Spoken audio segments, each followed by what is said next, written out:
So దాంట్లో మీరు being a brown person or a person who is not even born year, right, coming from a different nation, మీరు వచ్చి ఇక్కడ పాలిటిక్స్లో నన్ను యాక్సెప్ట్ చేస్తారు, నాకు ఎంట్రీ ఇస్తారని మీరు ఎట్లా అంటే hope?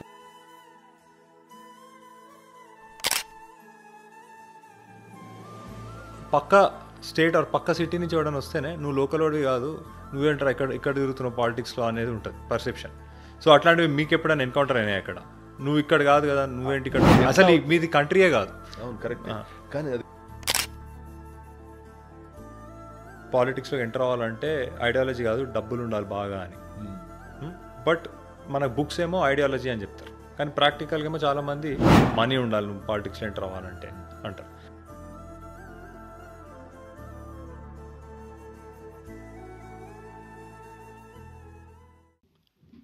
Hello everyone, welcome to dosa and donut, the NRI podcast. చిన్నప్పటి నుంచి మనం సెలబ్రిటీస్ని రోల్ మోడల్స్ లాగా చూస్తుంటాం, బట్ ఎతుకుతూ ఉంటే మన చుట్టే ఎన్నో ఇంట్రెస్టింగ్ స్టోరీస్ ఉంటాయి అన్నమాట. అట్లాంటి ఒక ఇంట్రెస్టింగ్ స్టోరీయే ఇవాళ బాబ్ ఎర్రమల్లి. సో జనరలీ ఒక కెరియర్ చేంజ్ ఆర్ ఒక జాబ్ చేంజ్ చేయాలంటేనే మనలో ఎంతో యాంగ్జైటీ ఉంటుంది, ఒక కంపెనీ చేంజ్ అవ్వాలంటే.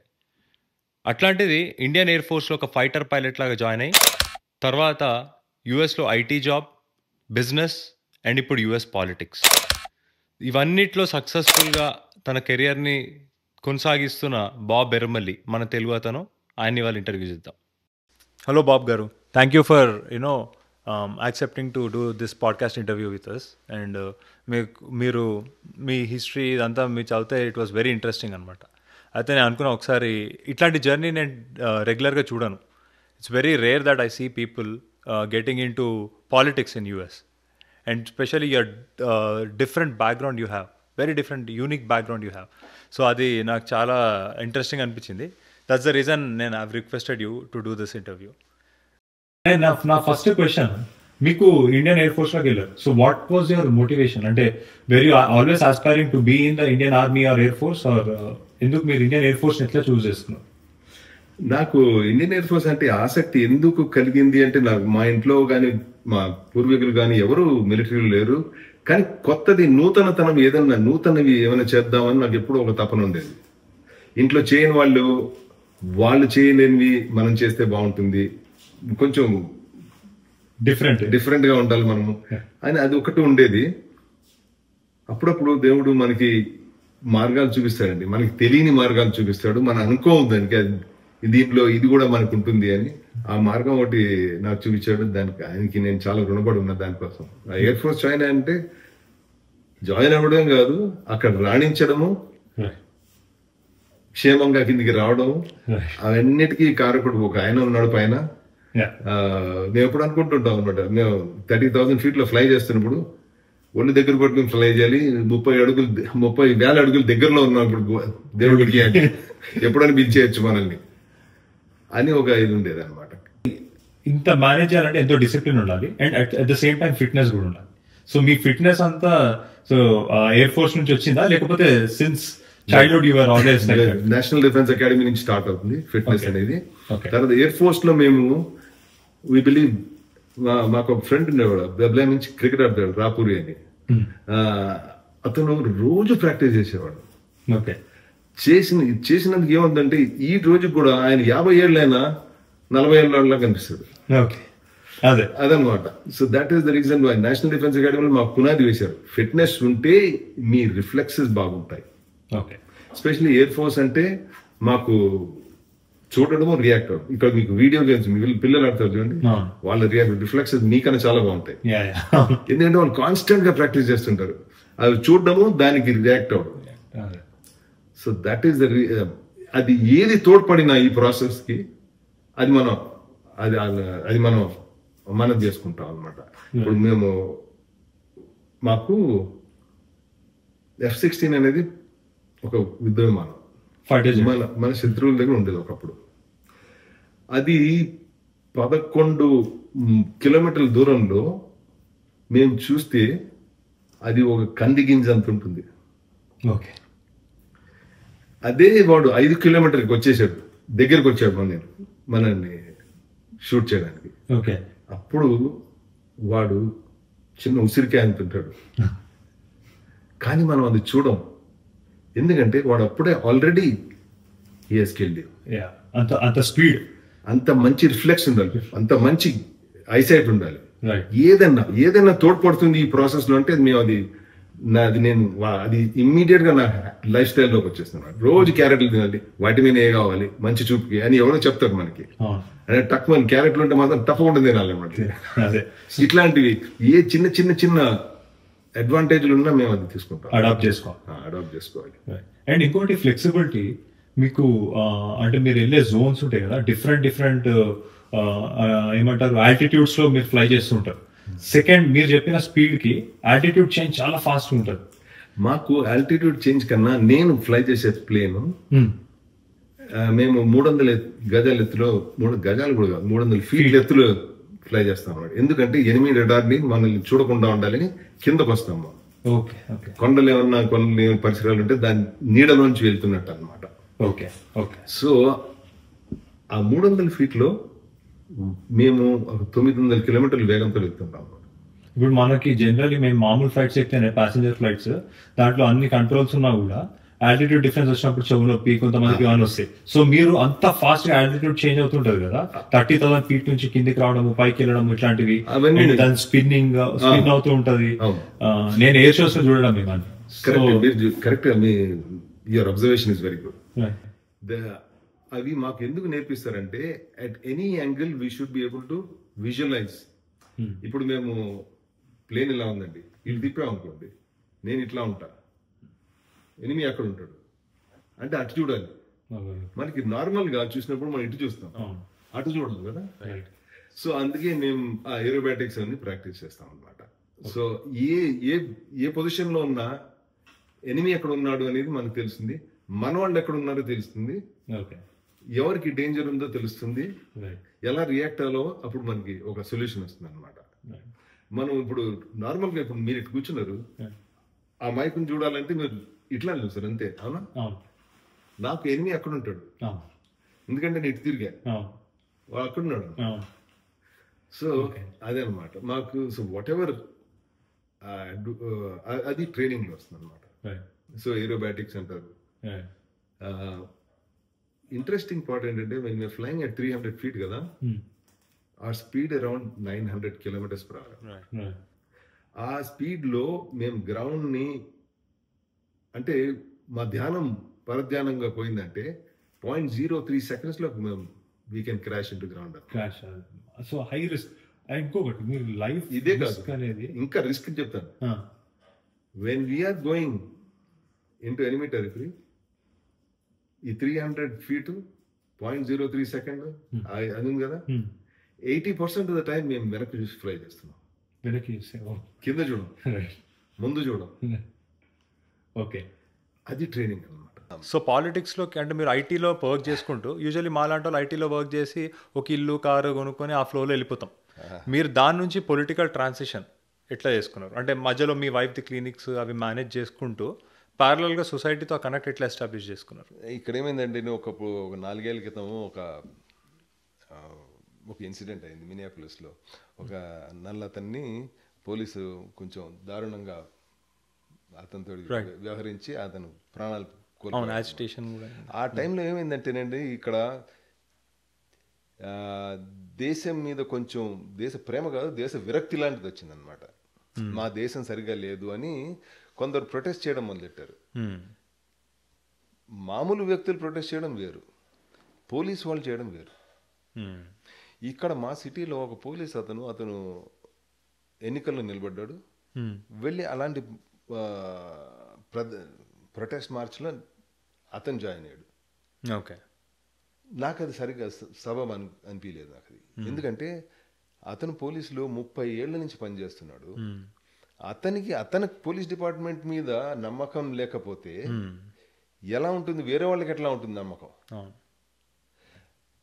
ఇట్లాంటి వాళ్ళు గనక బయటికి పాలిటిక్స్లోకి వస్తే, ఇప్పుడు మీకు అందరికీ తెలుసండి ఏంటంటే, ఒక భవనం కట్టాలంటే ఏడాది పడుతుంది, 2 ఏళ్ళు పడతాయి.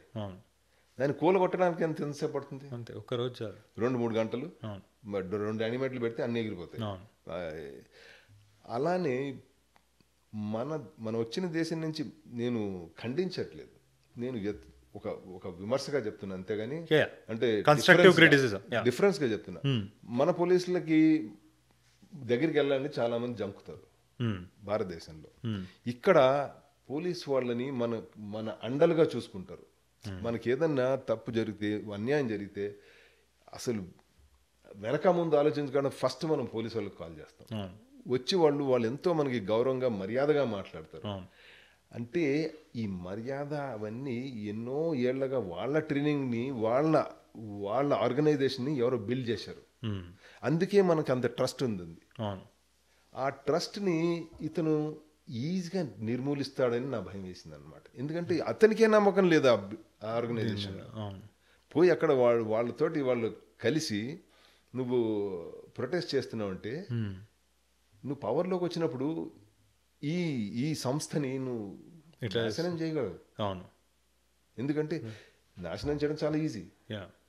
అసలే నువ్వు ఈ సంస్థ సరిగ్గా జరగట్లేదు అని నీ అభిప్రాయం ఉంటే నువ్వు ఏదో ఒకటి చేస్తావు దానికి. చేసి దానికి మంచి జరగదు అది. ఎస్పెషల్లీ నువ్వు చెడు జరుగుతుంది, చెడు చేస్తున్నారని అనుకుంటే బాగు చేయదాన్ని. అసలు నువ్వు 30 ఏళ్ళు అందులో ఉండి బాగు చేయకుండా బయటికి వెళ్ళి బాగు చేస్తానని ఎలా అనుకుంటావు నువ్వు? కానీ ఇప్పుడు అతను పాలిటిక్స్లోకి వచ్చాడు కదా. సో వచ్చాడు కాబట్టి రాలేదు. ఓకే, అతను వచ్చాడు కాబట్టి నేను అనుకున్నా ఇతను ఎలా మనం ఇట్లాంటి వాళ్ళని రాకూడదు. ఓకే, ఈ సంస్థలు ఈ ఉద్యమాలు కన్స్ట్రక్టివ్గా ఉండాలి. ఏదైనా నాశనం చేసి పతనం చేసేయడానికి చాలా సులువు అది ఇక్కడ. అందుకని నేను పాలిటిక్స్లోకి వచ్చాను అనమాట. ఓకే, సో అది మీకు ట్రిగర్ ఇచ్చింది ఫస్ట్ పాలిటిక్స్లోకి రావాలి అని. అప్పుడు నేను ఇమీడియట్గా ఐ సైన్డ్ అప్ ఫర్ ఈ ఎలక్షన్ కూడా. ఓకే, సో కొంచెం కాంట్రవర్షియల్ క్వశ్చన్ ఇక్కడ. ఇప్పుడు మనం సౌత్ స్టేట్స్, ఇక్కడ సౌత్ స్టేట్స్కి ఒక రెప్యుటేషన్ ఉంది. స్పెషల్లీ జార్జియా, నార్త్ జార్జియాకి ఒక హిస్టరీ కూడా ఉంది. అంటే రేసిజం, వైట్ డామినెంట్ అని. So probably allegations are probably long back కావచ్చు, బట్ ఆ హిస్టరీ అయితే ఉంది.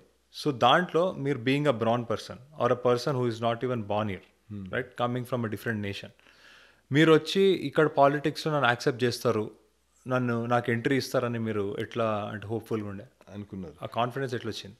ఎందుకంటే నేను ఫస్ట్లీ మా వైఫ్ ప్రాక్టీస్లో చాలామంది ఇక్కడ లోకల్ వాళ్ళతో మాట్లాడేవాడిని అనమాట. వాళ్ళతో మాట్లాడుతుంటే వాళ్ళ పరిస్థితులు మన పరిస్థితులు ఏం ఎక్కువ తేడా లేదు. వాళ్ళందరికీ కూడా వాళ్ళ పిల్లల చదువులు కావాలి, వాళ్ళందరికీ వాళ్ళ పరిసరాలు బాగుండాలి, వాళ్ళ ఇల్లు వాళ్ళ ఇంట్లో వాళ్ళు క్షేమంగా ఉండాలి. వీళ్ళు అందరికీ అదే కోరిక. ఇప్పుడు ఎవరన్నా వచ్చి దాన్ని నాశనం చేస్తున్నారు అంటే దానికి అండగా నేను నుంచుంటాను అంటే వాడు ఎందుకు కాదంటాడు? అంటారు. మీరు అన్నది సబబే, ఎందుకంటే మనం వాళ్ళలా ఉండము, కలిపియం. కానీ నాకు తెలిసినంత మటుకు వీళ్ళు తెల్ల వాళ్ళు అయినా వీళ్ళలో ఉన్న మంచి గుణం ఏంటంటే, ఇప్పుడు చూడండి ఇంతమంది భారతీయులు వచ్చి అందరికన్నా మంచి జాబులు తీసుకుని రాణిస్తున్నాం. మనం ఉండే ఇల్లు చాలా మంది అమెరికా లోకల్ వాళ్ళ దగ్గర ఉండదు. మన డ్రైవ్ చేసే కార్లు చూడండి ఎంత మంచి మంచి కార్లు. ఈర్ష్య అనేది ఎక్కువ లేదు ఇక్కడ. రైట్. ఏంటంటే ఇప్పుడు మీరు ఆ పని చేస్తున్నారు, అందుకే మీకు ఆ జీతాలు వస్తున్నాయని అందరికీ ఒక నమ్మకం. నాలో ఆ గుణం లేదు, అందుకే నాకు అంత రొక్కం రావట్లేదు అని వాళ్ళు యాక్సెప్ట్ చేశారు. ఈర్ష్య లేదు. ఇది కొంచెం మనం వచ్చిన ప్రాంతం నుంచి చూస్తే, అంటే ఫర్ ఎగ్జాంపుల్ ఇండియాలో ఎగ్జాంపుల్ చెప్తున్నా, పాలిటిక్స్ నేను చిన్న టైం కాలేజ్ పాలిటిక్స్ అట్లాంటివి చూసాను అనమాట. అయితే పక్క స్టేట్ ఆర్ పక్క సిటీ నుంచి ఎవడని వస్తేనే నువ్వు లోకల్ వాడివి కాదు, నువ్వేంటారా ఇక్కడ తిరుగుతున్నావు పాలిటిక్స్లో అనేది ఉంటుంది పర్సెప్షన్. సో అట్లాంటివి మీకు ఎప్పుడైనా ఎన్కౌంటర్ అయినాయి? అక్కడ నువ్వు ఇక్కడ కాదు కదా, నువ్వేంటి ఇక్కడ, అసలు మీది కంట్రీయే కాదు. అవును, కరెక్ట్. కానీ అది ఎట్లా అవుతుందంటే వాళ్ళు వచ్చి మమ్మల్ని ప్రశ్నలు అడుగుతారు అనమాట. నీకు అమెరికన్ చరిత్ర తెలుసా అని అప్పుడప్పుడు కొన్ని ప్రశ్నలు అడుగుతారు. నాకు అదే మాకు ఎయిర్ ఫోర్స్లో నేర్పించింది ఏంటంటేనండి, అది హిందీలో నేను బాగా చెప్పగలను. జిస్ దేశ్ కా నమక్ ఖాతే హో ఉస్ దేశ్ కా వఫాదారీ కన్నా హై, वो आपका देश है. ఏ ఉప్పు తింటే ఆ దేశానికి న్యాయం చేయాలి. అది. సో ఇప్పుడు మనం అమెరికా వచ్చాం, ఇది నా భూమి, కరెక్ట్, దీని చరిత్ర నా చరిత్ర, ఈ చరిత్రను నేను తెలుసుకోవాలని బాధ్యత నాకుంది. రైట్. సో అందుకని నాకు ఈ చరిత్రలు, నా పాలిటిక్స్ అన్నీ నేను కొంచెం బాగా క్షుణ్ణంగా అబ్బాయి నాకు అది. అందుకని నేను వాళ్ళకి చెప్తుంటే వాళ్ళు కరెక్టే, ఇతని ఆలోచన మన ఆలోచన చాలా సిమిలర్గా ఉందని ఒక అవకాశం ఇచ్చారు. ఓకే. అది చాలా మంచి గుణం అండి ఈ లోకల్ వాళ్ళకి. అది మీరు కూడా మీ లైఫ్లో చూస్తున్నారు.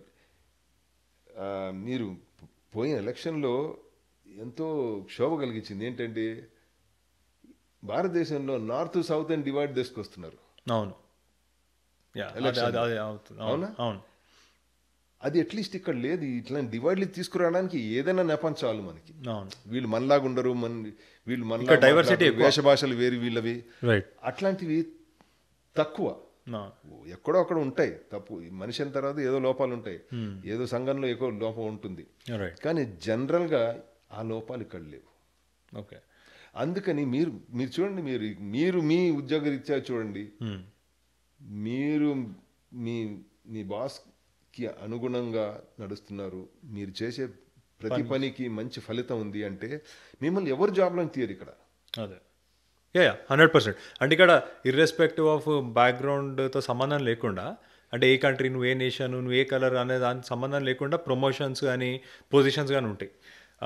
మేబీ కొన్ని చోట్ల కొంచెం బయాస్డ్ ఉండొచ్చు, బట్ నెగ్లిజిబుల్ పర్సంటేజ్ ఓవరాల్గా. అది సంఘలోపాలు అవి. రైట్. సో ఐ థింక్ ఇది మన దగ్గర కూడా అంటే పర్సనలీ అడాప్ట్ అయితే బాగుంటుంది. అంటే లైక్ ఈ డిస్క్రిమినేషన్ అనేది తగ్గిపోయి ఇంటెలెక్చువల్, అంటే హూఎవర్ ఇప్పుడు ఫర్ ఎగ్జాంపుల్ మీరు అన్నారు ఇందాక, నేను మీకు ఇది హెల్ప్ చేయగలుగుతా అంటే వాళ్ళు విని మీకు ఆపర్చునిటీ ఇచ్చారు. సో అట్లా ఇప్పుడు ఆ ఆస్పెక్ట్లో చూస్తే ఇప్పుడు ఇండియన్ పాలిటిక్స్లో మనము కొంచెము ఇది మాట్లాడతాం, ఏది పాలిటిక్స్లో ఎంటర్ అవ్వాలంటే ఐడియాలజీ కాదు డబ్బులు ఉండాలి బాగా అని. బట్ మన బుక్స్ ఏమో ఐడియాలజీ అని చెప్తారు, కానీ ప్రాక్టికల్గా ఏమో చాలామంది మనీ ఉండాలి నువ్వు పాలిటిక్స్లో ఎంటర్ అవ్వాలంటే అంటారు. ఇక్కడ ఎట్లా? ఇక్కడ ఇది అన్నిటికీ మిశ్రమం అండి ఇది. ఓకే. ఇక్కడ ఏంటంటే పాలిటిక్స్ ఆర్ ఇష్యూ బేస్డ్. ఇక్కడ ఉద్యోగాలు లేవు అనుకోండి, అది ఇష్యూ అవుతుంది. ఇక్కడ అన్డాక్యుమెంటెడ్ వర్కర్స్ వచ్చారనుకోండి, అది ఇష్యూ అవుతుంది. ఇక్కడ డ్రగ్స్ అమ్ముతున్నారంటే అది ఇష్యూ అవుతుంది. అది ఏ పార్టీ సరిదిద్దగలదని నమ్మకం కనుక మనం కల్పిస్తే వేరే వాళ్ళలో మీకు ఓటేస్తారు. ఓకే. అంటే యూజువల్లీ అనమాట. సో ద పాయింట్ ఈస్, ఆ మెసేజ్ అందరికీ చేరాలంటే డెఫినెట్గా డబ్బు కావాలి. రైట్. ఇప్పుడు అడ్వర్టైజింగ్ చేయాలంటే మెసేజ్కి డబ్బు తప్పకుండా కావాలి, డబ్బు లేకుండా జరగదు. రైట్. కాకపోతే డబ్బే కాదు ఇక్కడ, అదే ఐడియాలజీ కూడా ఈజ్ ఇంపార్టెంట్. అంటే ఐడియాలజీ ఎక్కడ ఉంది? ఇప్పుడు ఫలానండి, మీరు ఇక్కడ నుంచి వాషింగ్టన్ డీసీ వెళ్ళాలి, మీరు బస్సులో వెళ్ళగలరు, ట్రైన్లో వెళ్ళగలరు, అంతే. మీరు రిపబ్లికన్ అన్నవచ్చు, డెమోక్రాట్ అన్నవచ్చు, ఏది తీసుకెళ్తే అది ముఖ్యం మనకి. Correct. Right.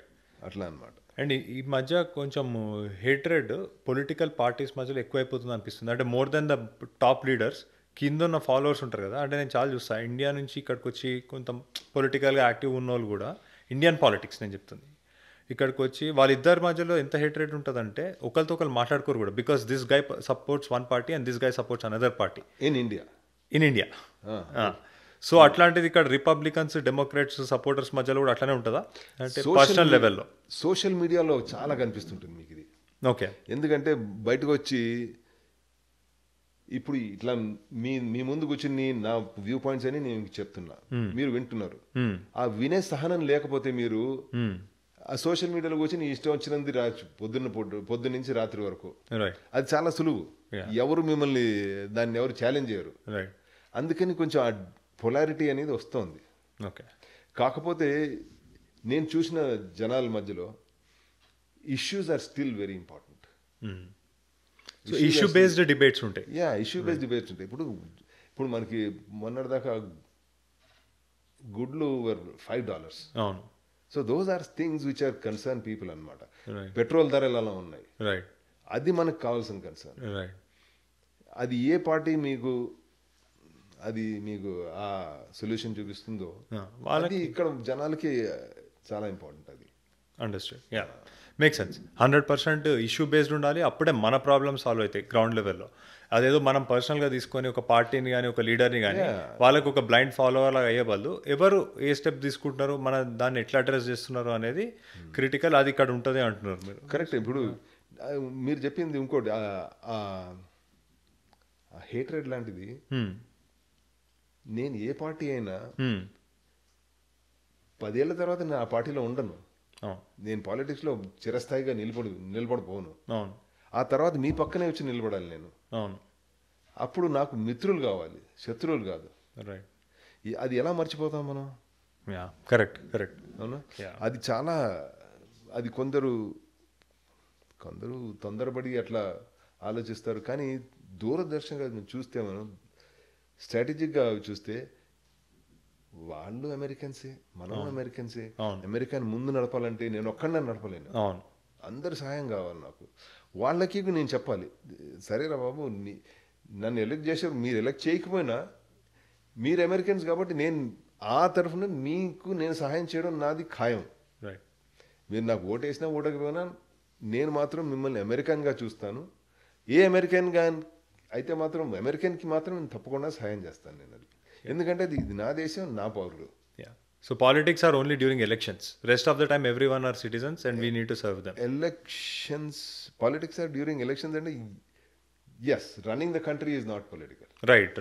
Yeah. But there are certain ideological ఉంటాయి అన్నమాట. అంటే ఇప్పుడు మీరు కొన్నిసార్లు ఉంటారు, కంపారిటివ్ పాలిటిక్స్ చూడండి మీరు. America was made great by competence of America, innovation in America. Right. Correct? ఇప్పుడు అది కనుక మీరు ఈ పునాది రాళ్ళని చెడుపుతుంటే మీరు, అది కొందరేమో మంచిది అనుకుంటారు, కొందరేమో చెడ్డది అనుకుంటారు. అంటే అది తొందరగా కనిపించదు, పునాది రాళ్ళు కదులుతున్నాయని కనిపించదు మీకు. కానీ దానికి ఏదో ఇమీడియట్గా టెంపరీ ఫ్రూట్స్ వస్తాయి మనకి. అది కొన్ని పార్టీలు చూడగలవు, కొన్ని చూడవు. అండ్ ఓట్ బ్యాంక్ పాలిటిక్స్ కూడా కొంచెం ఉంటాయి.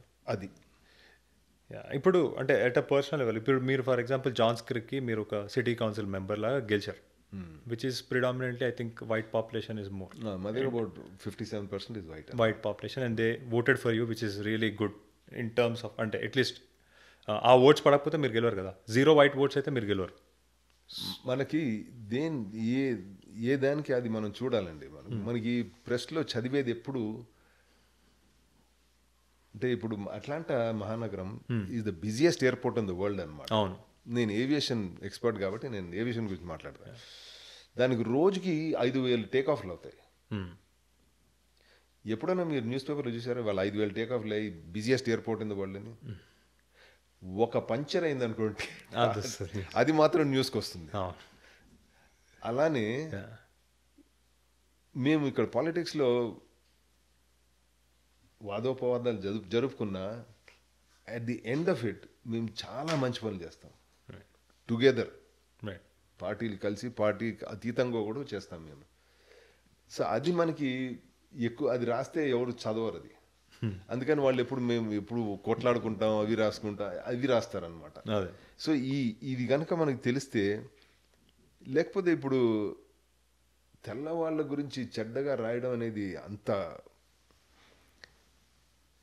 ప్యూర్లీ సెన్సేషనల్ న్యూస్ కోసమే రాస్తారనిపిస్తుంది నాకు. లేకపోతే ఇక్కడ ఇంతమంది భారతీయులు వచ్చి సెటిల్ అయ్యి హ్యాపీగా బతుకుతారు.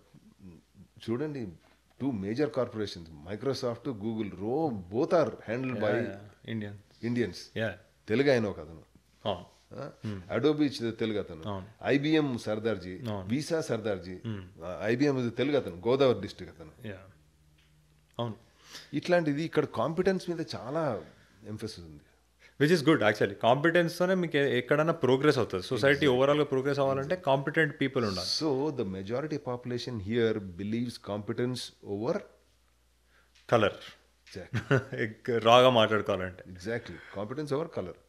Colour we're agnostic to colour అని రీజనబ్లీ సర్టన్గా చెప్పచ్చు మనం. Right, okay. I can always know that they will definitely be some departures, some exceptions will be there. Can by and large I think this society is extremely competent oriented. ఒక question, ఇప్పుడు Johns Creek is more like Jubilee Hills of Georgia అనొచ్చు. అంటే premium area where you have elite people కదా, full elite people ఉంటారు అక్కడ. అంటే కొంచెం మీరు విజ్ఞానం కలిగిన వాళ్ళు అంటారా, విస్తరం? ఆర్ ప్రొఫెషనలీ, అంటే ప్రొఫెషనల్స్ ఆర్ బిజినెస్ మెన్, కొంచెం వైట్ కాలర్ పీపుల్ ఎక్కువ ఉంటారు రిలేటివ్లీ. సో అట్లాంటి ఏరియా కాబట్టి వాళ్ళు ఇంటెలెక్చువల్గా ఆలోచించి చేశారంటారా, లేకపోతే లెట్సే మీరు ఇంకా కొంచెం ఒక నార్మల్ ఏరియాకి లేకపోతే lower middle class or poverty ఉన్న ఏరియాకి వెళ్తే కూడా డూ యూ థింక్ కలర్ అగ్నాస్టిక్గా ఓట్ పడుతుంది అనుకుంటారా? I think it cuts both ways అన్నమాట. ఓకే. అంటే వాళ్ళ ఇష్యూస్ వేరేవన్నమాట. ఇప్పుడు ఇష్యూ బేస్డ్ అంటే ఇష్యూ బేస్డ్ ఉన్న ఓట్ పడుతుందా? ఏమవుతుందంటేనండి, కొందరికి చెడ్డ అలవాటు చేస్తాం మనం. ఎట్లా అంటే వాళ్ళకి అవసరం లేకుండా డబ్బులు ఇచ్చి 2008లో వాడికి జాన్ మెకేన్ ఒక సెనేటర్ ఉండేవాడు. అప్పుడు వెల్ఫేర్ 48 months చేశారనమాట. వెల్ఫేర్ చెక్స్ అంటే మీకు జాబ్ లేకపోయేసరికి 48 monthsకి నీకు వెల్ఫేర్ ఇస్తుంది గవర్నమెంట్. జాన్ మెకేన్ అన్నాడు 48 monthsలో ఒక డిగ్రీ సంపాదించగలడు వాడు, చదువు చెప్పి. ఇప్పుడు నువ్వు అన్నం పెడితే మళ్ళీ రేపు వాడికి అన్నం పెట్టాలి నువ్వు, కానీ చదువు చెప్తే వాడికి నెక్స్ట్ ఇయర్ అయినా ఉద్యోగం వస్తుంది వాడికి. సో అది కొన్ని పార్టీస్కి పార్టీ పాలసీ మీద ఇది ఉంటుంది అనమాట. ఓకే. సో అది ఇప్పుడు వెరీ పూర్ ఏరియాస్కి వెళ్ళి మేము అరే నేను రేపు పిహెచ్డి చేస్తానంటే వాడికి ఇంట్రెస్ట్ ఉండదు. వాడికి నేను అక్కడ ఒక పరిశ్రమ పెడతాను, మీకు జాబ్స్ వస్తాయి అక్కడ అంటే అది వాడికి ఇంట్రెస్ట్. ఓకే. సో ఇట్లా కొంచెం అగ్నాస్టిక్గా ఉండొచ్చు, కానీ వాళ్ళకి socio economic factors are there అనమాట. తెలుగులో ఏమంటారు, అదే ఆర్థిక పరిస్థితులు, సాంఘిక పరిస్థితులు. ఈ రెండు మిక్స్చర్ చాలా పోటెంట్ ఇది అనమాట. ఇప్పుడు కొన్ని నమ్మకాలు వస్తాయి వాటికి, వీటి వల్ల కొన్ని నమ్మకాలు వస్తాయి, కొన్ని అపనిందలు వస్తాయి, అపనమ్మకాలు వస్తాయి. అందుకని నేను వెళ్ళి ఒక చోటు అన్ని చోట్లే నేను రాణించలేను మీరు అన్నట్టు. ఓకే. బాబు గారు, ఒక nation is a combination of villages, towns, cities, ఇవన్నీ కంబైన్ చేస్తే ఒక నేషన్ అవుతుంది. అంటే ఒక లోకల్ లీడర్ అనేవాళ్ళు చాలా ఇంపార్టెంట్. ఒక లోకల్ లీడర్కు ఉన్న పవర్ కానీ, అథారిటీ కానీ, విజన్ కానీ చాలా ఇంపార్టెంట్. అండ్ ఒక లోకల్ లీడర్ వాయిస్ అనేది ఆ సెక్ట్ ఆఫ్ పాపులేషన్ని రిప్రజెంట్ చేస్తుంది. సో పవర్ అనేది డీసెంట్రలైజ్ అవ్వడం చాలా ఇంపార్టెంట్. సో ఇక్కడ మీరు సిటీ కౌన్సిల్, సో ఇక్కడ సెనేట్, హౌస్ ఆఫ్ రిప్రజెంటేటివ్స్ ఉంటాయి, అండ్ సిటీ కౌన్సిల్ లెవెల్లో మేయర్, ఇవన్నీ ఉంటాయి. సో మన దగ్గర కాన్స్టిట్యూషన్లో ఎట్లున్నా ప్రాక్టికల్గా చూస్తే ఫోకస్ అంతా ఎక్కువ టాప్ లెవెల్ లీడర్స్ పైనే ఉంటుంది. ఎమ్మెల్యే, ఎంపీ దగ్గరికి వెళ్తేనే పని అవుతుంది అన్నట్టు ఉంటుంది. మరి ఇక్కడ మీ సిటీ కౌన్సిల్ లెవెల్లో ఎట్లుంటుంది? అంటే బడ్జెట్ అలొకేషన్స్ కానీ, లేకపోతే మీకు ఉన్న లోకల్ కంట్రోల్ ఎంత ఉంటుంది? చాలా మంచి ప్రశ్న. బ్రీఫ్గా చెప్పాలంటే ఇక్కడ local government has evolved in a big way. ఇప్పుడు మనం ఎంపైర్ స్టేట్ బిల్డింగ్ చూస్తామండి, నేను అన్నట్లు ప్రతి ఇటుక దాంట్లో చాలా ఇంపార్టెంట్. ఇక్కడ ఓన్లీ ఆ టాప్ స్పైర్ మాత్రం బాగుంది అంటే కిందంతా వీక్ అయిపోదండి, ఎప్పుడప్పుడు కూలాలి అది, లేకపోతే ఇట్ డజంట్ ఫంక్షన్ ప్రాపర్లీ. అందుకని లోకల్ గవర్నమెంట్ అనేది చాలా ఇంపార్టెంట్. లోకల్ గవర్నమెంట్ ఇంకో దేనికి ఇంపార్టెంట్ అంటే, సరే మీ రాష్ట్రంలో వరదలు వచ్చాయి, మా దగ్గర క్షామం ఉంది, మా బడ్జెట్ మీ బడ్జెట్ ఒకేలా ఉంటుందా? ఉండదు. అంటే లోకల్గా ఏ ఇష్యూ ఉందో దాన్ని అడ్రస్ చేస్తున్నది లోకల్ మనుషులు. అందుకని మాకు సిటీ కౌన్సిల్లో, నాకు భారతదేశంలో ఎలా జరుగుతుందో తెలియదు కానీ గ్రామ పంచాయతీలో ట్యాక్సులు ఉంటాయో లేదు కానీ మనకి మీరు ఇక్కడ ఉన్నప్పుడు మీ లోకల్ కౌంటీస్, లోకల్ సిటీస్ వాళ్ళు ట్యాక్స్లు వేస్తారు మీ మీద. ఎందుకంటే ఇప్పుడు మీకు పోలీస్ ఫెసిలిటీ కావాలి, మీకు ఫైర్ ఫెసిలిటీ కావాలి, మీకు రోడ్ల ఫెసిలిటీ కావాలి, పార్కుల ఫెసిలిటీ కావాలి, ఎందుకు మన పిల్లలందరూ కావాలి, స్కూల్ నడపాలి ఇక్కడ. అవన్నీ మనకి స్టేట్ నుంచి రావు ఫండ్స్, ఇక్కడ లోకల్గా నేర్స్తాం మనం. ఓకే. స్టేట్ కొంచెం ఫండ్ ఇస్తుంది స్కూళ్ళకి, కానీ మిగతా వాటికి అన్నింటికి మనమే చేసుకోవాలి. సో ఆ లోకల్ ఫండ్కి అథారిటీ మీకు ఉంటుంది, అది మాకు ఉంటుంది అనమాట. మేము చెప్పగలం అనమాట, ఈ రొక్కం దీనికి వెళ్తుంది, ఈ డబ్బు దీనికి వెళ్తుంది అని వీక్ కేటాయిస్తాం. మేము ప్రజల నుంచి వచ్చిన వాళ్ళం, మేము ఈ స్థానంలో పుట్టి పెరిగిన వాళ్ళు అన్నట్టు. ఓకే. మాకు దీని గురించి బాగా అవగాహన ఉంటుంది కాబట్టి మేము కొంచెం, ఎవరైనా లోకల్ మనిషి అతనికి ఎక్కువ అవగాహన ఉంటుంది కాబట్టి అతనికి ఆ ప్రాబ్లం ఎలా ఎదుర్కోవాలో తెలుస్తుంది, దానికి కావాల్సింది ఏంటో తెలుస్తుంది. Very true. అవునా? ఇప్పుడు సముద్రం పక్కన ఫైర్ ఇంజిన్లు ఉన్నాయి అనుకోండి, అది 4 ఏళ్ళ తర్వాత పాడైపోతాయి. అది ఇక్కడ అది మన జార్జియాలో అయితే 7 ఏళ్ళ దాకా నడుస్తాయి. సో మనకి different situations and different way of spending solutions. So మన budgeting is a way of telling what your policy is, how it best reflects our citizens needs. And ఇంకోటి మనకి ఇక్కడ మీకు తెలిసింది కూడా, మనకి కొంచెం డిఫరెంట్ బ్యాక్ హోమ్ ఏంటంటే, ఇక్కడ మనకి ఫోన్ చేస్తే పలుకుతారు, ఫోన్ చేస్తే పనులు జరుగుతాయి. అది ఎందుకు జరుగుతుంది? ఎందుకంటే లోకల్ వాళ్ళు పవర్ఫుల్గా ఉన్నారు కాబట్టి. అదే లోకల్ వాళ్ళ చేతిలో ఏ పవర్ లేదనుకోండి, నువ్వు పైవాడికే చేయాలి అంతే. అక్కడికి వెళ్ళి అక్కడ లైన్లలో ఉంచాలి, అపాయింట్మెంట్ దొరకాలి, అతను 3 లక్షల మందికి రిప్రజెంట్ చేస్తాడు, అందరిని యాక్సెస్ చేయలేరు. సో అందుకని ఇక్కడ ఈ సంఘం బాగుపడింది అంటే, ఈ దేశం బాగుపడింది అంటే, ఈ పునాది రాయి చాలా గట్టిగా ఉంది. Decentralisation of power is very important. Correct. Saying the individual brick is very strong. ఇక్కడ యూజువలీ మీకు పబ్లిక్ నుంచి వచ్చే ఒపీనియన్స్ ఎంత తీసుకుంటారు? అంటే ఫర్ ఎగ్జాంపుల్ మీ సిటీలో ఒక చేంజ్ చేయాలి, ఏదైనా చేంజ్ చేయాలి అనుకోండి. ఇప్పుడు మా దగ్గర కొన్నిసార్లు పబ్లిక్ ఒపీనియన్ ఉంటుందా లేదా నాకు అంత ఐడియా లేదు ఇండియాలో, ఎందుకంటే నేనైతే ఎప్పుడు చూడలే. నేను అక్కడే మొత్తం హైదరాబాద్లోనే పుట్టి పెరిగామని. ఏదో అవుతుంటుంది, కన్స్ట్రక్షన్ సడన్గా వచ్చి తవ్వుతూ ఉంటారు, అవన్నీ అవుతుంటాయి. కానీ పబ్లిక్ ఒపీనియన్ అనేది ఇక్కడ నేను చూస్తూ ఉంటా వెళ్తున్నప్పుడు, అక్కడ రోడ్ మీద బోర్డ్స్ పెడతారు, ఎల్లో బోర్డ్స్ ఏవో పెట్టి పబ్లిక్ నోటీస్ పెడతారు.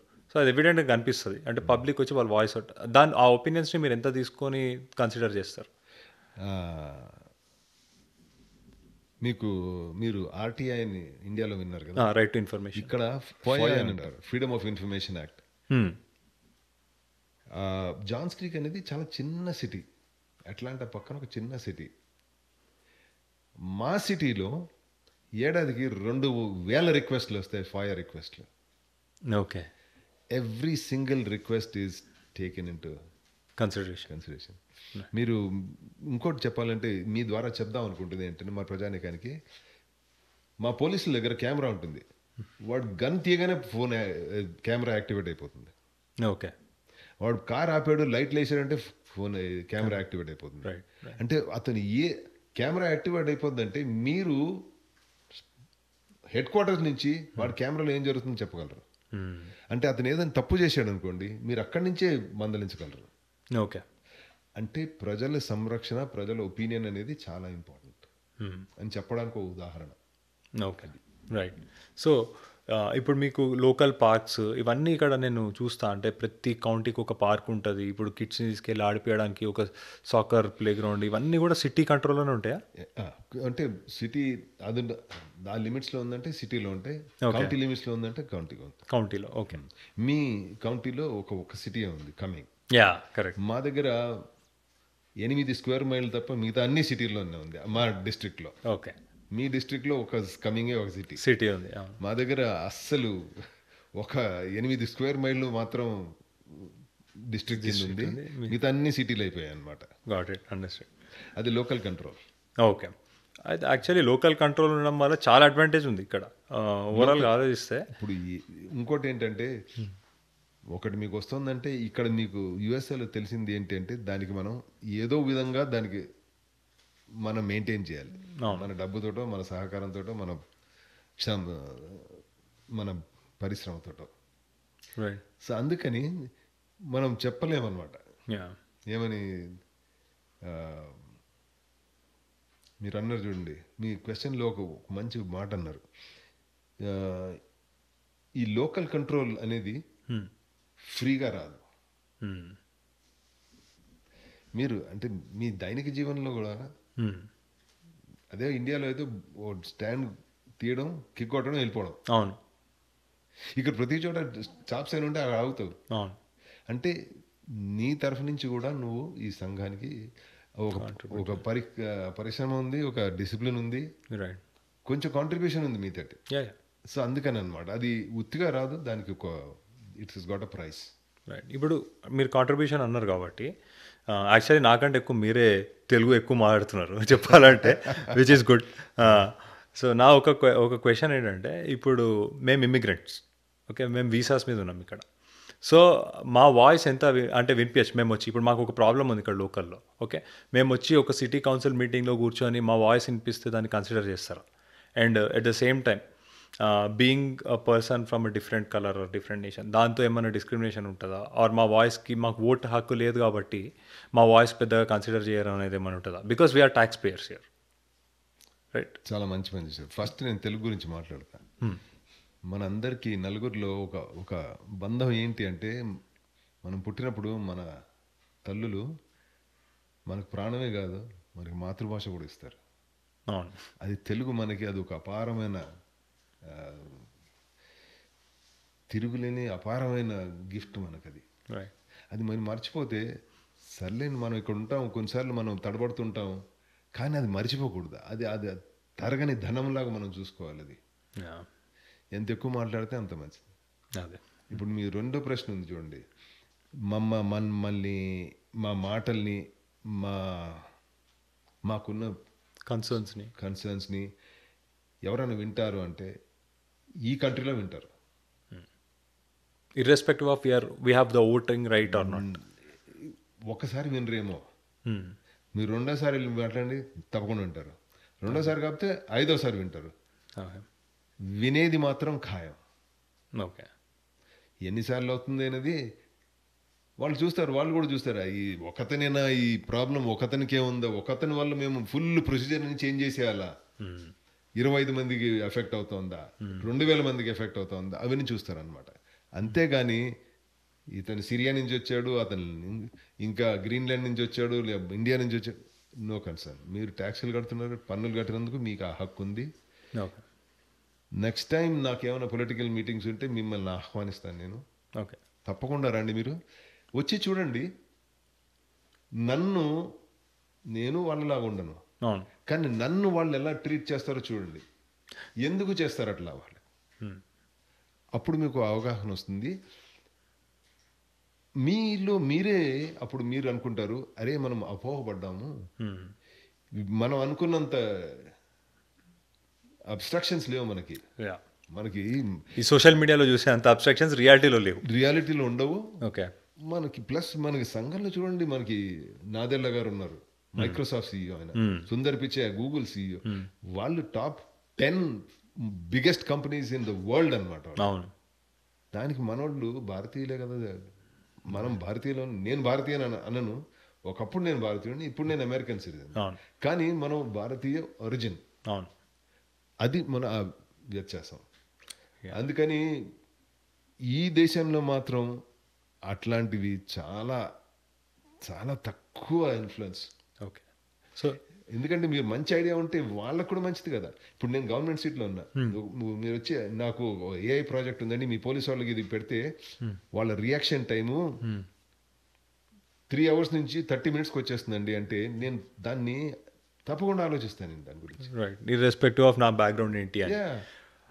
అయితే ఒక క్వశ్చన్ అండి, ఇప్పుడు మన ఇండియన్ డయాస్పోరా ఉంది ఇక్కడ, ఇప్పుడు బాగా పెరిగిపోతుంది మనది. ఇండియన్ డయాస్పోరా బాగానే పెరుగుతుంది, తెలుగు వాళ్ళు ప్రామినెంట్గా ఎక్కువ ఉంటున్నారు. సో యూజువల్లీ పాలసీ మేకర్స్తో మీరు ఇంటరాక్ట్ అవుతారు కాబట్టి, అంటే పాలిటీషియన్స్తో మీరు ఇంటరాక్ట్ అవుతారు. అట్ ద సేమ్ టైం మీరు ఎలక్షన్ క్యాన్వాసింగ్ అప్పుడు చాలామంది ఇక్కడ సిటిజన్స్, నాన్ ఇండియన్ అమెరికన్ సిటిజన్స్తో కూడా మీరు ఇంటరాక్ట్ అవుతారు కాబట్టి, యూజువల్లీ మీరు ఒకవేళ వాళ్ళల్లో ఒపీనియన్ అంటే వాళ్ళు ఇండియన్స్లో లైక్ చేసేది ఏంటి, ఇండియన్స్లో లైక్ చెయ్యంది ఏంటి? చాలా మంచి ప్రశ్న. పాలిటీషియన్స్ కాబట్టి వాళ్ళు నా మొహమ్మద్ చెప్పరు, కానీ మనకు అర్థమవుతుంటుంది ఏంటంటే ఇండియన్స్ చాలా కష్టపడి పనిచేస్తారు. ఇండియన్స్ శాసనాన్ని ఉల్లంఘించరు, అంటే they not criminals, they don't break the law. ఈ రెండు చాలా ఇంపార్టెంట్ వాళ్ళకి. ఎందుకంటే ఈ సంఘం అలానే ముందుకు అడిగేసింది. అది ఈ సంఘం ఇంత బాగుపడింది అంటే చాలా మంది జనాలు చట్టానికి అనుబంధంగా ఉన్నారు, చట్టానికి అనుకూలంగా ప్రవర్తిస్తారు. అందుకని మనం కూడా అలానే ఉన్నాం కాబట్టి మనం అంటే వీళ్ళకి ఒక గౌరవం ఉంది. ఎక్కడ వాళ్ళు మన దగ్గర నుంచి కొంచెం ఎక్కువ ఆశిస్తారు అంటే, మన వాళ్ళకి ఈ వీడియో కనుక ఇండియాకి వెళ్తే ఒక చెప్పచ్చండి, ఇండియాలో మనం మన ఇల్లు పరిశుద్ధంగా పెట్టుకుంటాం, చెత్త తీసుకెళ్ళి ఇంటి బయట పారేస్తాం. ఇంటి బయట ఎలా ఉందో మనకు తెలియదు, మనకి అవసరం లేదు. అది ఇక్కడ జరగదు.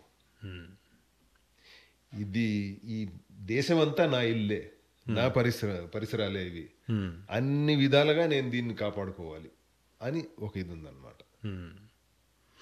అది ఉంది కాబట్టి ఇక్కడ వాళ్ళు కమ్యూనిటీ గురించి ఆలోచిస్తారు. ఆ కమ్యూనిటీ గురించి మనం తక్కువ ఆలోచిస్తాం. ఇక్కడ చెప్పాలంటే నేను వియట్నాంలో వార్లో 57,000 మంది చనిపోయారు, 400 మంది సీరియస్గా గాయమయ్యారు. వాళ్ళకి లాస్ట్ వీక్ ఒక మెమోరియల్ జరిగింది, వియట్నాం వార్ మెమోరియల్ డే అని. ఓకే.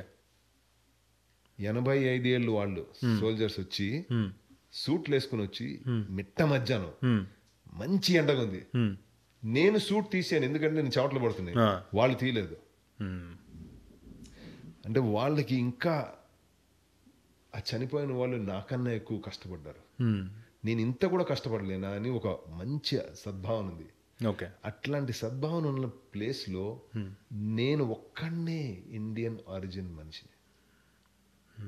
ఇక్కడ ఇంతమంది బాగుపడుతున్నారు. అవును, మన భారతదేశం 100%. ఒక్కళ్ళు అటువంటి వాటికి రారనమాట.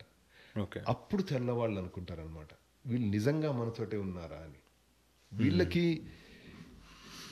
మాకున్నంత పేట్రియాటిజం ఉందా అని అప్పుడప్పుడు వాళ్ళు డౌట్ చేస్తారు. రైట్, అర్థమైందా? నేను అందుకే మీకు ఎప్పుడన్నా వీలుంటే నేను మీకు ఆహ్వానం పంపిస్తాను, తప్పకుండా రండి. సోల్జర్ ఇక్కడున్న భారతదేశంలో ఉన్న బ్రెజిల్లో ఉన్న ఎప్పుడు అతను సాక్రిఫైస్ ఉంటూనే ఉంటుంది ఆ దేశానికి. రైట్. ఇది మన దేశం కాబట్టి ఇప్పుడు ఈ దేశం సాక్రిఫైస్ వాళ్ళు ఏం చేశారో, ఏం త్యాగాలు చేశారో వాళ్ళకి మనకు కొంచెం తెలుస్తుంది అనమాట. ఎందుకంటే ఇది మన పిల్లలకి తెలుస్తుంది. రైట్. వాళ్ళు పెద్ద అయ్యి నాన్న నువ్వు ఎప్పుడు తెలుగు సర్పంచులు నువ్వు వాడతావు, ఈస్ట్ గోదావరి డిస్ట్రిక్ట్ వాళ్ళు ఇక్కడ గురించి నువ్వు ఎందుకు మాట్లాడు, నీ ఉప్పు తినేది ఈ దేశంలోది, ఇక్కడ ఉన్న సైనికులు ఎంత కష్టపడుతున్నారో నీకు తెలుసా? నువ్వేమో ఎప్పుడు నన్ను డాక్టర్ చేద్దానంటావు, ఇంజనీర్ చేద్దానంటావు, ఎప్పుడు నన్ను ఆర్మీకి వెళ్ళనీవు, దాని గురించి ఎప్పుడు మాట్లాడవు నువ్వు, ఇది నీ దేశం కాదా అని అడిగాడు అనుకోండి, ఏం జవాబు చెప్తాం మనం?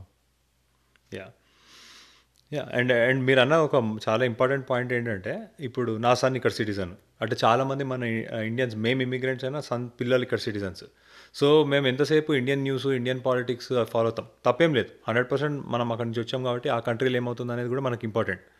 కానీ అట్ ద సేమ్ టైం ఇక్కడ న్యూస్ అనేది చాలా తక్కువ ఫాలో అవుతాం. ఏదో టారిఫ్స్, ఇమిగ్రేషన్ మన ఇంపాక్ట్ ఉంది అనే వరకు ఫాలో అయ్యి వదిలేస్తాం. బట్ ఐ థింక్ ఇక్కడ ఉన్నా కూడా మనము డెఫినెట్లీ ఈ కంట్రీలో ఉన్నాం, ఈ కంట్రీలో ఎటువంటి చేంజ్ అయినా అది మన మీద ఇంపాక్ట్ ఉంటుంది అన్నప్పుడు we should definitely put our voice out. And at the same time మీరు అన్నట్టు we should pay respect to the soldiers here, and we should also మనం స్టెప్ ఇన్ చేసి ఇక్కడ ఉన్న వాలంటరీ ఈవెంట్స్, ఇట్లాంటి యాక్టివిటీస్లో మనం యాక్టివ్గా పార్టిసిపేట్ చేస్తే కొంచెం మనము ఇక్కడ బిలాంగ్ అవుతాము అన్న ఫీలింగ్ వాళ్ళకు కూడా వస్తుంది అంటారు. కరెక్ట్. ఓకే. ఐ థింక్ చాలా important point.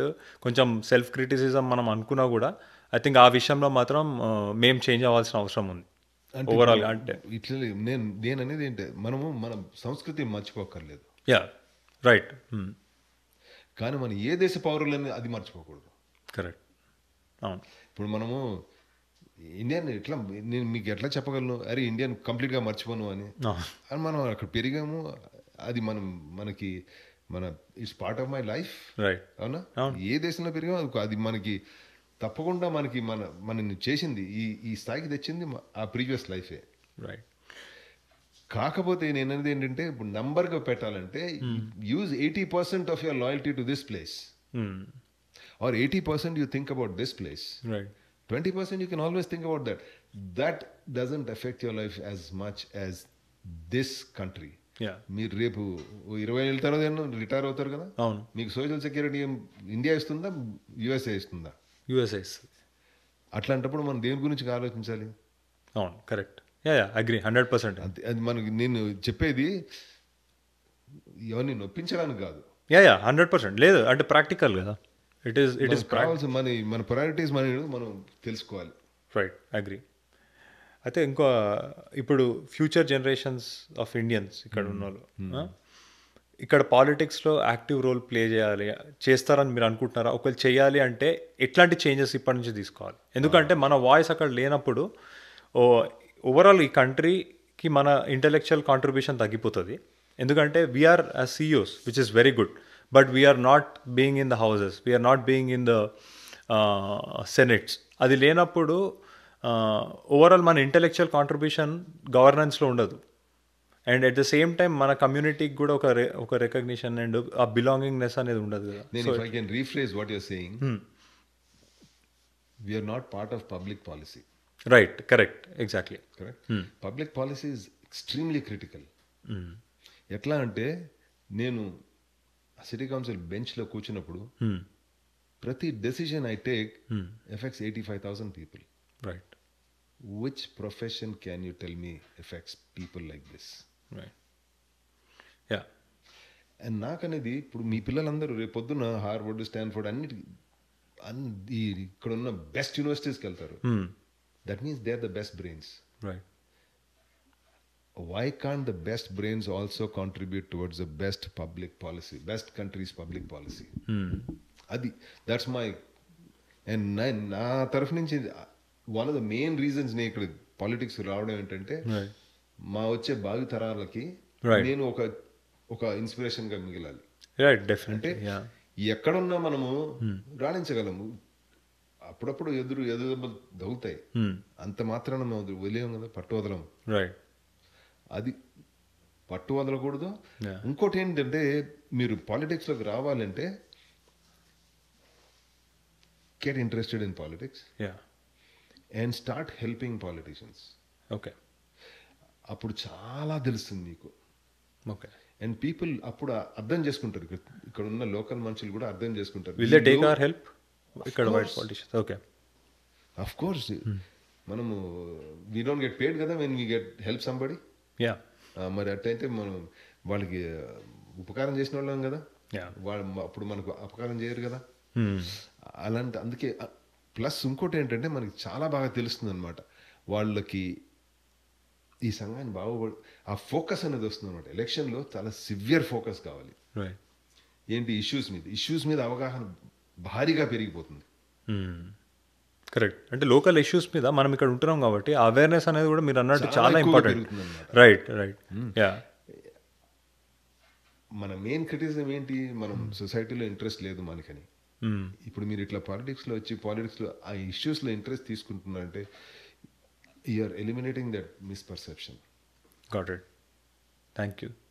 Yeah, I think I definitely agree with you, Andy. I think so do all our viewers also agree to that, to whatever you said, that మన participation ఇక్కడ పాలిటిక్స్లో కానీ ఇక్కడ social activities public పాలసీలో కానీ చాలా important. And మనం weekends ఎక్కువ మటుకు మనమే టైం స్పెండ్ చేయకుండా మనం వీళ్ళతో కొలాబరేట్ అయితే దే ఫీల్ దట్ ఓకే వీళ్ళు దే ఆల్సో బిలాంగ్ హియర్ అన్నట్టు. సో ఐ థింక్ హోప్ఫుల్లీ మీరు ఒక స్టెప్ వేసారు. First step is important. మీరు కానీ వివేక్ రామస్వామి గారు వాళ్ళందరూ ఇంకా వాళ్ళు at least they are born here. మీరు వేరే కంట్రీ నుంచి వచ్చి మీది it's a different example because Vivek Ramaswamy కానీ నిఖి హేలీ కానీ they are born here, they have an affiliation, direct affiliation. మీరు వేరే కంట్రీ నుంచి వచ్చి ఇక్కడ పాలిటిక్స్లో స్టెప్ ఇన్ చేయడం అనేది ఇట్స్ వెరీ ఇంపార్టెంట్. అండ్ మీలాంటి కొంతమంది ఇండియన్స్. సో ఐ థింక్ అట్లా ఇంకా ఎక్కువ మంది ఇండియన్స్ రావాలి. పబ్లిక్ పాలసీలో మన ఇంటెలెక్చువల్ కాంట్రిబ్యూషన్ ఉండాలి, జస్ట్ ప్రైవేట్కి స్టిక్ అవ్వకుండా. మీరు if I can add, not I'm trying to interrupt you.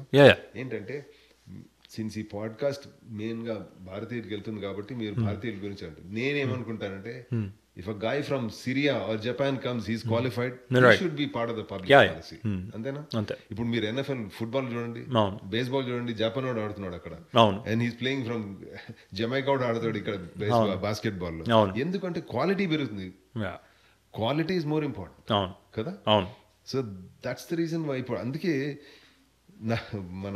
మా ఫ్రెండ్స్ ఇండియాలో ఏంట్రా మీరు బాస్కెట్ బాల్ని వరల్డ్ ఛాంపియన్స్ అంటారంటే మీరు క్రికెట్ని వరల్డ్ కప్ అనరా, దాంట్లో 15 nations are participating in it.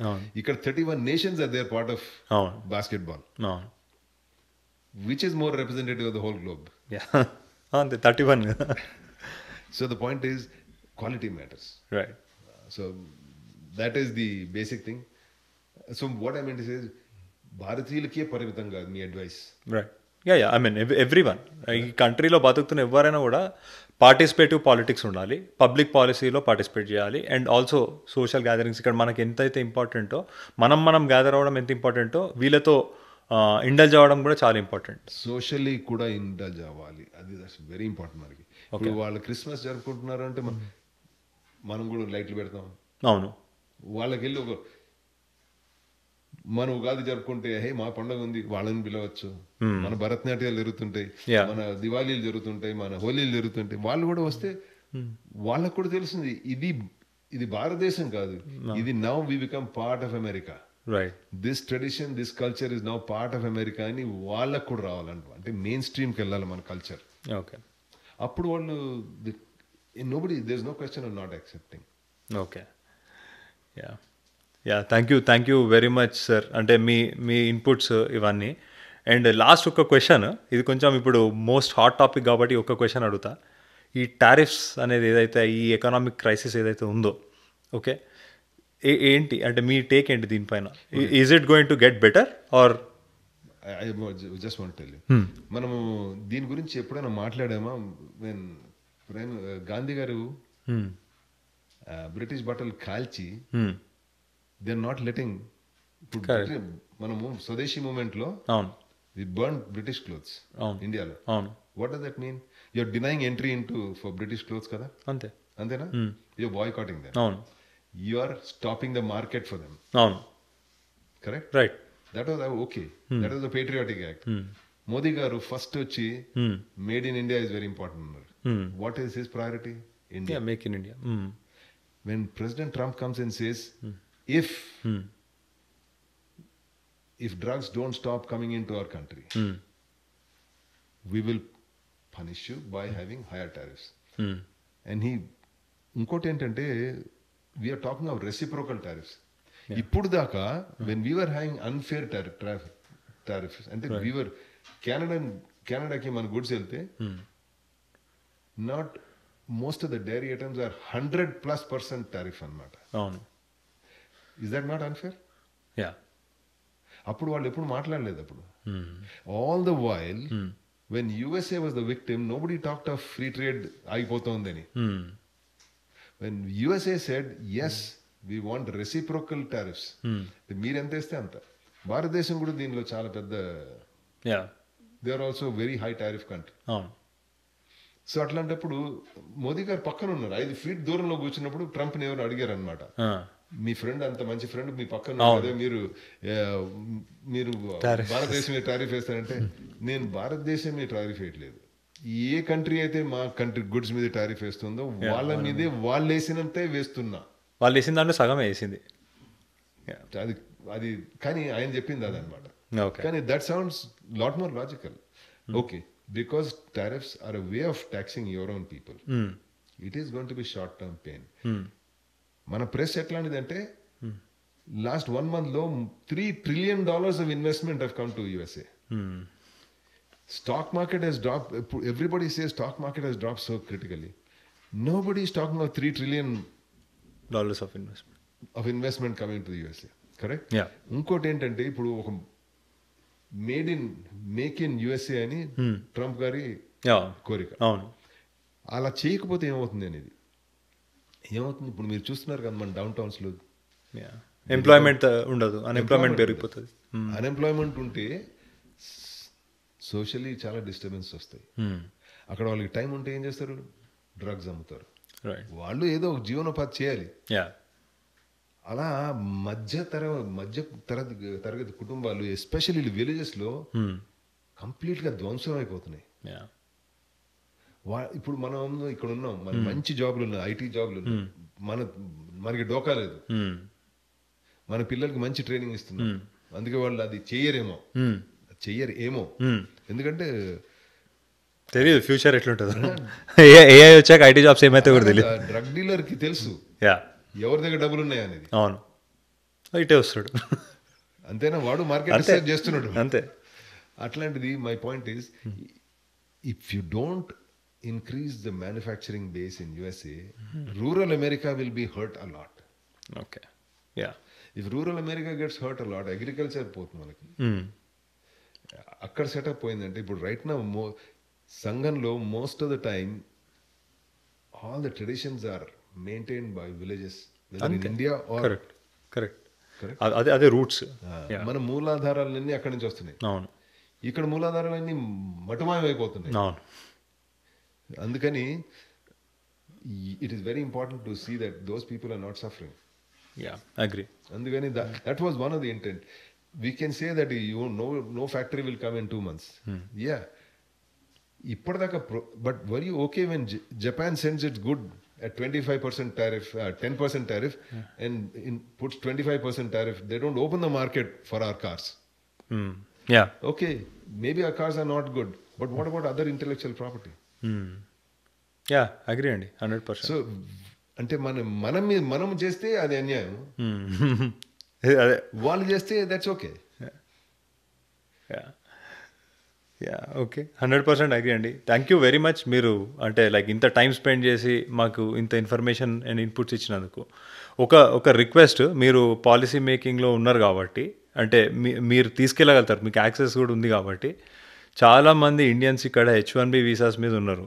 And మీకు తెలుసు గ్రీన్ కార్డ్ వెయిట్ టైం అనేది అన్రీజనబుల్లీ 100 years 90 years ఉంది. And every one or contributing in terms of taxes ఇవన్నీ. సో ఈ కంట్రీ కోటా అనేది కూడా అన్ఫేర్. మీరు చెప్పినట్టు టారిఫ్ ఎట్లా అన్ఫేర్ ఉందో కంట్రీ కోటా కూడా కొంచెం అన్ఫేర్ ఉంది. ఎందుకంటే 8 million మంది వెయిటింగ్ ఉన్నోడికి 10,000, 500 మంది వెయిటింగ్ ఉన్నోడికి 10,000. సో దాంట్లో ఇక్కడ అడ్జస్ట్మెంట్ వచ్చి చేస్తే చాలా హెల్ప్ అవుతుంది. చాలా మంచి question. The reason I'm saying is ఇప్పుడు actually it's moving very fast. ఎందుకంటే ఐస్ ఏజెంట్స్, కస్టమ్స్ వాళ్ళు, ICE immigration authorities are now no longer on the border. Right. They are all coming and dealing with your cases.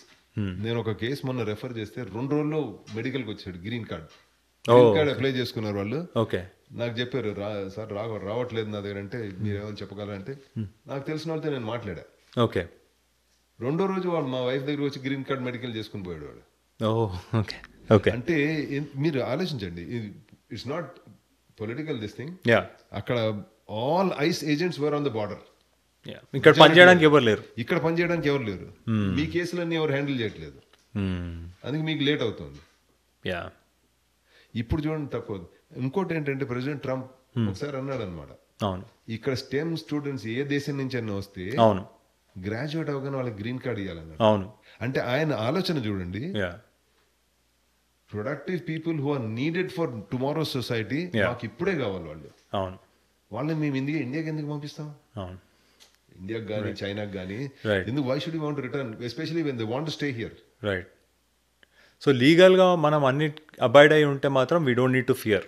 ఇక్కడ 100 కాదు, at least 99% you don't have to fear. Okay. They will be some miscarriage of justices. Okay. మీరు ప్రెస్లో చదువుతుంటారు, you read only about them. Right right. Only నెగిటివ్గా చూస్తాం. 1000 మంది బాగానే ఉంటారు, ఒక్కడికి ఏదో చిన్నది అయితే అది న్యూస్ అయిపోతుంది. ఓకే. సో అది అండ్ ఇక్కడ అది అయినా కూడా every action here has got it's justification in court అనమాట. రైట్. ఇప్పుడు మీరు పంపించేద్దాము అంటే అక్కడ మీ ఇంటికి వచ్చి తీసుకెళ్ళిపోవాడు. అదే. If you're illegal definitely they will do it. మీరు you're legal, H1, green card, all these are legal. So you have access to American courts. Right. You can always present your case there, and the judges are fairly fair ikkada. Okay. They know what are mitigating factors, what are exaggerating factors. Got it. So I personally feel, I can give you one example. Meeku time unte nenu please. I was a pilot. I just finished 94 lo I was flying fighters anamata. And I'm fully fit to fly a fighter. And I was airline pilot qualified. 9/11 happened in 2001. Avunu. Correct? Avunu. The lead terrorist was in Gwinnett County. Nenu Gwinnett lo unna appudu.